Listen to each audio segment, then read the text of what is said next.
Hello guys, I'm back with another theory crafting video, and this time I'm going to use Questlog Builder instead of Max Roll because I think it has a slightly better stat representation. Now, a few things to keep in mind. This builder, it was a little bit difficult to find. I couldn't find it on the website, so I had to actually type in Google for builder for tier 2. But I'm going to post a link in the description, so that's okay. Another thing we have to keep in mind when we make the build is if you click on skills, you can see that it still uses the auto interface, which basically has the old masteries included. So I specifically removed them from the build so you get a more accurate stats here because we're also using the new mastery, as you can see, which I believe the old one should not exist. So therefore you can actually stack both of them right now. You're going to get higher stats, which is going to be wrong. It's not going to be accurate. Also, another thing to keep in mind, if you make any build here and you close the window, it's not going to save on your profile. As you can see, it doesn't have any save button as compared to the current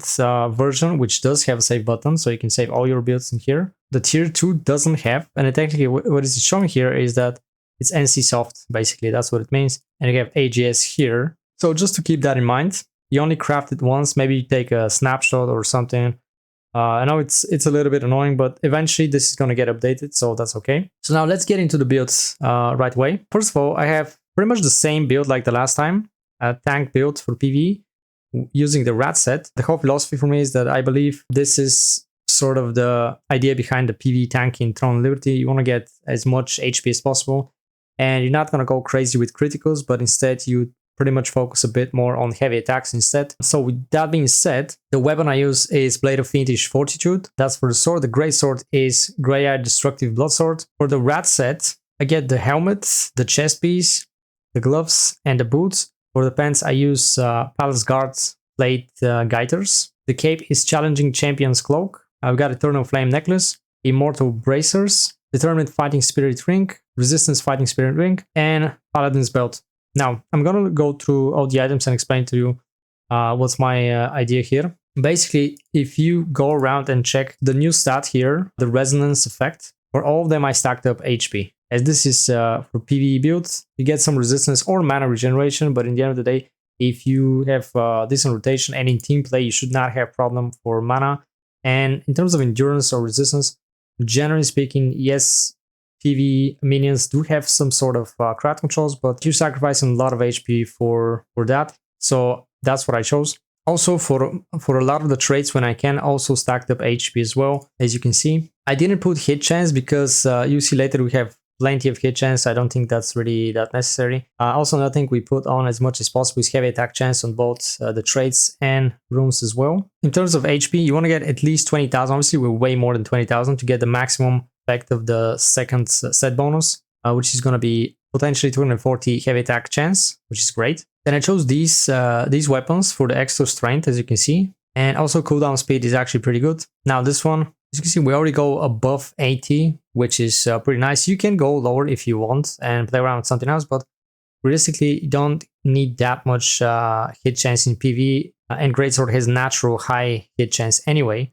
but you can choose to go a bit lower. That's going to lower down some of your HP and HP regeneration, but again, that's not exactly that much of a problem, so you can choose to go to 70.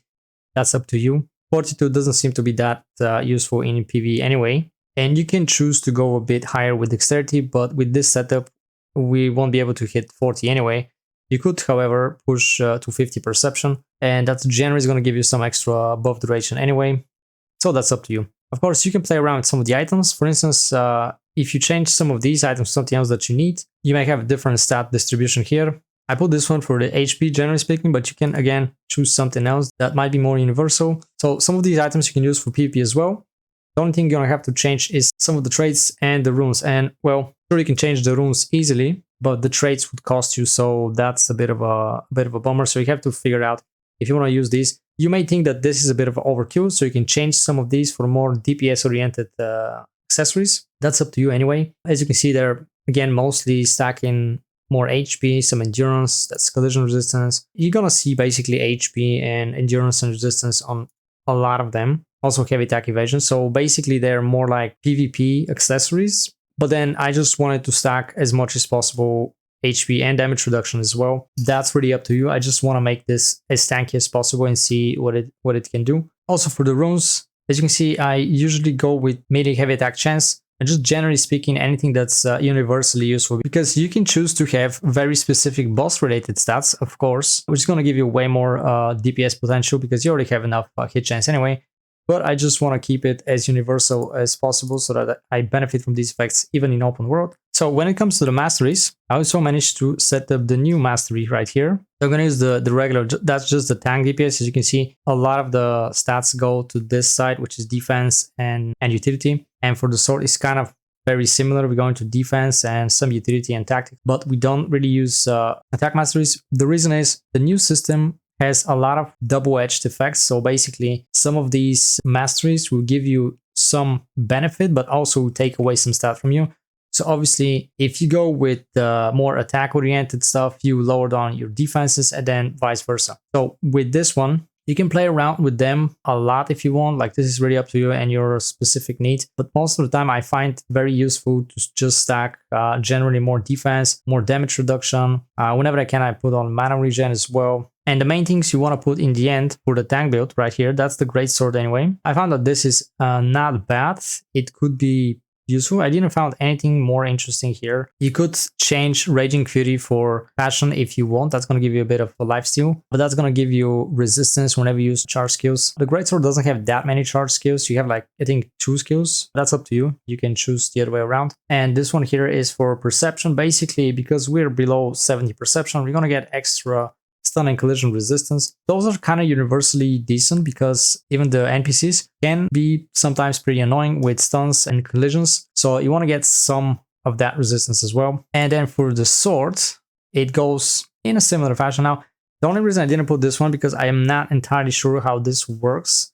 I feel like it might be really decent for PvP, but I don't think it's that good for PvE since it's going to decrease your damage. You really don't need that much endurance in PvE anyway. Then we're going to put Crusader here, which in this case, because we're below 40 wisdom, we're going to get 6% extra healing from pretty much all sources. Then again, we stack as much as possible resistances, defense, skill damage resistance as well, mana regen whenever we can. Then this one here also looks pretty decent. As far as I can tell, should be 14% critical damage reduction. So that's like universally good for any situation anyway. And then you can look at the stats here. Like, this is just coming from the mastery. Of course, you see also we have negatives as well, just like I told you, but they're not exactly that important specifically for PvE tanking anyway. Now you get a little bit of melee heavy attack chance, which is great. We do need some DPS anyway. Get some extra defenses.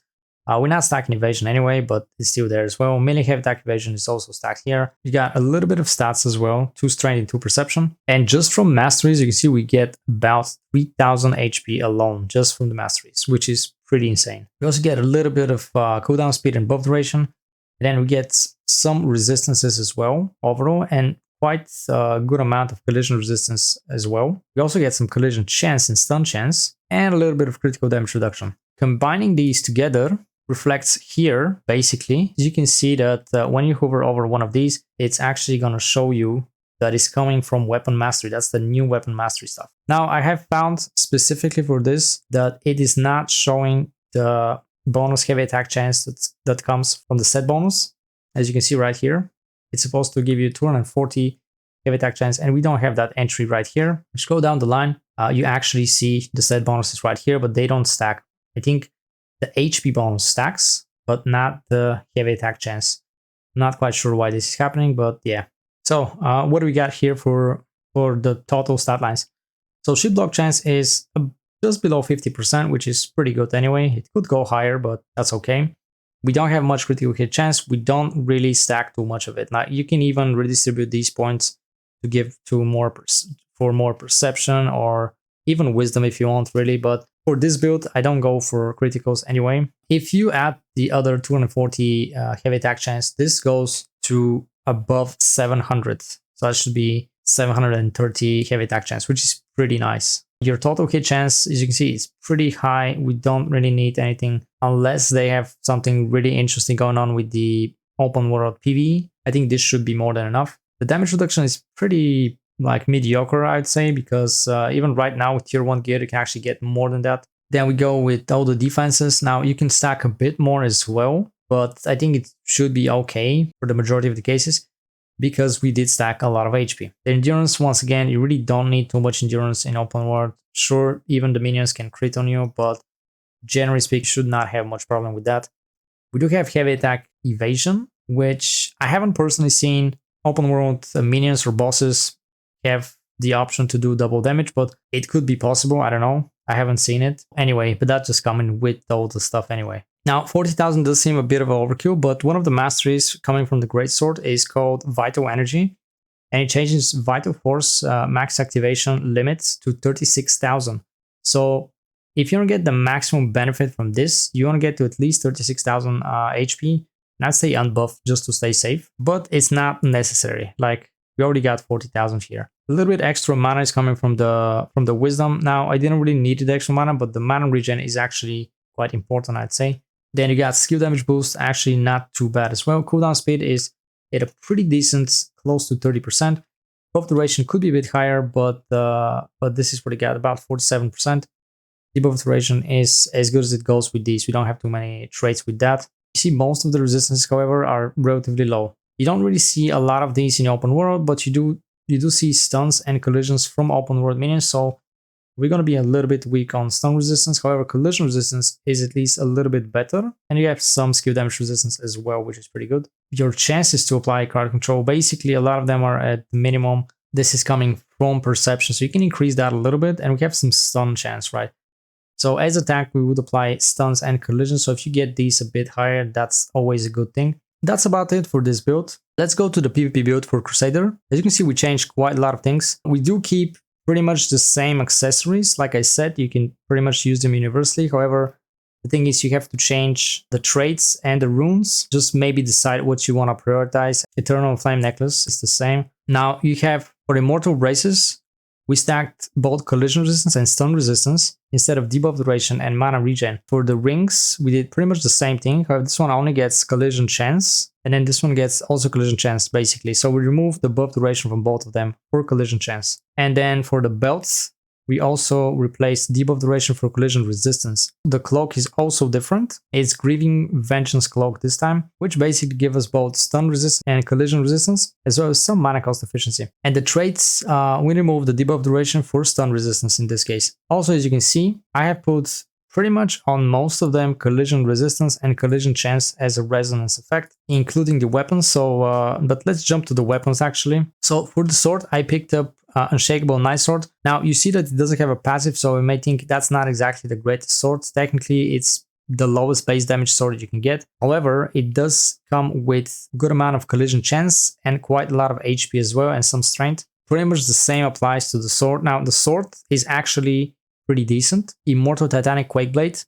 It's actually making Gaia Crush pretty powerful, but you have to consider if you want to use that in PvP anyway. However, it does come with hit chance and collision chance together. Now, you could consider going to Battlefield Warrior Broadsword, which has pretty much the same damage, but it doesn't have any passive effect. However, the strength is only 2 points different, so it's a little bit less strength. However, it gives you quite a lot of HP on top of everything. And now, instead of collision chance, you're going to get stun chance. It's actually quite a lot of stun chance, but you don't get hit chance either. So we have to consider if you want to get these. It really depends on your playstyle. The runes, as you can see, again, I stack melee heavy attack chance and melee heavy attack evasion this time. So we don't want too much HP. We want some more evasion and collision chance as well. Also, for the other trinkets, you can see that I've stacked quite a lot of melee defense. I'll tell you why I choose defense instead of endurance in just a couple of minutes. As for the masteries, the main change is going for Undying this time instead of Crusader, which is for extra healing, because now you would get a lot of extra endurance just from that alone. It's going up to 30,000 HP. Of course, on this build, we actually don't reach 30,000. I'm going to see that later. But if you manage to get to 30,000 HP, you're going to get basically 600 endurance for all 3 damage types, which is quite a lot. It's amazing. Also, another thing to keep in mind, ideally, you may want to invest in all these middle points here. They actually don't have any negative effect coming with them. They're basically just positives. But again, that really depends on your build. So also we use Second Wind once again. Basically, you want to keep in mind, if you're planning to use a tank and have a tank build that utilizes a lot of HP, it may be best to actually stack these effects that give you stat based on max HP, because usually that is very powerful because of the condition itself is not always that easy to achieve. but that one is actually relatively low. That's only 20,000 HP. And with the tank, with tier 2, you should easily get to close to 30,000 anyway. Then for the greatsword, basically we use hand-to-hand combat once again for the collision and stun resistance. And also we use passion, which is going to give us basically lifesteal after we use mobility for the next 3 seconds, which technically I can think of only the charge ability, which is good enough. It's pretty decent. And then after the charge, just you may want to do damage as fast as possible and get that 10% lifesteal. Other than that, we can look at the stats right here. It's not a huge difference from the other one. We still got some heavy attack chance bonus. We also increased shield block chance a lot this time. As you can see, 16.8%. That's quite a lot. I'll get a little bit of damage reduction, some defenses, some heavy attack evasions. HP is almost the same like the last time, just a little bit less. Also here we got pretty much similar stats like before. The resistance, as far as I think, it's a little bit more than last time. And there's the gear right now. You can see what we use this time is Palace Guard. So the pants are basically the same. Now just change the gloves. I found these to have pretty decent stats on their own, which is hit chance and collision chance. And on top of that, we get some perception and health regen anyway. And the actual Palace Guard set, the reason I picked up this one, now obviously we're going to lower down the HP quite a lot compared to the other one, to the other set. But you're going to get passive 8% block chance and then additional block chance whenever you actually block of 2% that can stack up to 5 times. So that is basically about potentially 10% more. That is situational. And then the second effect is actually pretty nice. It's 25% critical damage reduction. So that, I believe it's pretty powerful for PvP. Then we can look at the actual stat representation right here. So now our block chance right now is 51.8%, and that includes the 8% from the Palace Guard. The sword itself is actually not that high, technically. It gives us 27% block chance, which is actually one of the lowest one. I think you can go more than 30% block chance from sword and shield. And then you have some block chance coming from the mastery as well. That doesn't include the stackable potential 10% bonus because it's not always, obviously. So you can go basically to about 60%, and whenever you use counter barrier, it's going to go close to 90% block chance, which is pretty nice. Now, as you can see, criticals are exceptionally low on this build. You see, we don't stack any dexterity right here. Now, again, I'm telling you the same philosophy. Basically, this time we stack a little bit of fortitude to get extra endurance. Perception, we get as high as possible for all the chances, for all the crowd controls. Wisdom, we just got a little bit of points in wisdom anyway. And then for strength, we got 70, so we got that cap right there. Now, hit chance, again, we're in a range of 1500, so that is okay in my opinion. Heavy attack chance is obviously way lower than the last time. Now, damage reduction is slightly higher, which is pretty nice. I got a bit more melee defense, a little bit less range, and magic is obviously the lowest one.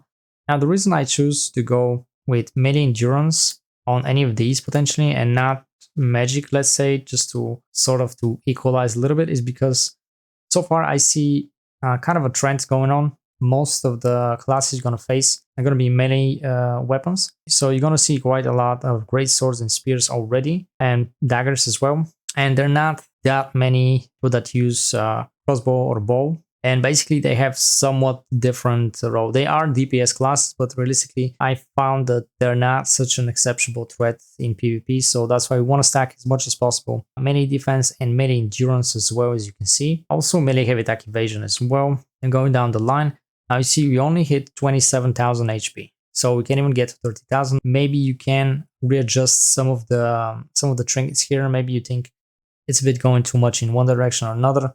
You can play around with some of the accessories, obviously. Another thing to keep in mind for this build, the cooldown speed, the cooldown reduction is pretty low. We don't have many items that actually give us cooldown reduction, so keep that in mind. We might need to change something as well for that if you feel like this is important for your playstyle. And then you have resistances. Now, this is the good part, I'd say. Now, they could be a little bit higher in some cases, but for this situation, that's actually not too bad. We get about 500 stun resistance, but collision resistance goes to almost 1200, which is pretty considerable. And you have some skill damage resistance. Then we go down to the actual crowd control chances. Now, all the chances are at least 300, as you can see. Stun chance is 755. Now, this could be adjusted a lot by changing the sword. Like I said, if you use Battlefield Warrior Broadsword, which is going to give you a lot of stun chance. However, I choose this one for the collision chance. And this results in about close to 1500 collision chance, which is pretty decent as well. we stack as much as possible. So unless anybody else is also stacking a lot of collision resistance, then most likely you're almost always going to succeed with this. And of course, if other classes don't have a lot of collision chance, then you will pretty much be almost immune to it, like most of the time. So that's the main story with this. And just to put this into perspective, now you can think about something in terms of calculation. I'm not exactly sure about the math, but from what I see, a lot of the formulas work in this way. Basically, for every 10 points of difference, you increase your chance by 1%. And that works for almost everything, including endurance as well. So endurance counters critical hit chance. Look at this. I've stacked a lot of melee endurance to a lot of things, as much as I can, basically. If you do some tweaking, you can get this to about 2000. However, just to put this into perspective, we look at, I just made this build just to test out some stats. That is basically a DPS build that stacks a lot of criticals. That's daggers and greatsword. And we look at critical hits. Basically, it gets to about 2500 melee critical hit chance. There is some diminishing return, just so you know that the critical hit chance goes pretty high in tier 2. But yeah, you should still get as much endurance as possible. And also you have to consider, do you want to pretty much overstack just one particular damage type? So you may be thinking, well, what are the most common enemies I see? And if they are, let's say, mostly melee classes, then you may want to stack melee countering stats. However, you can consider, if you find variety of different opponents, then you might want to balance things a little bit.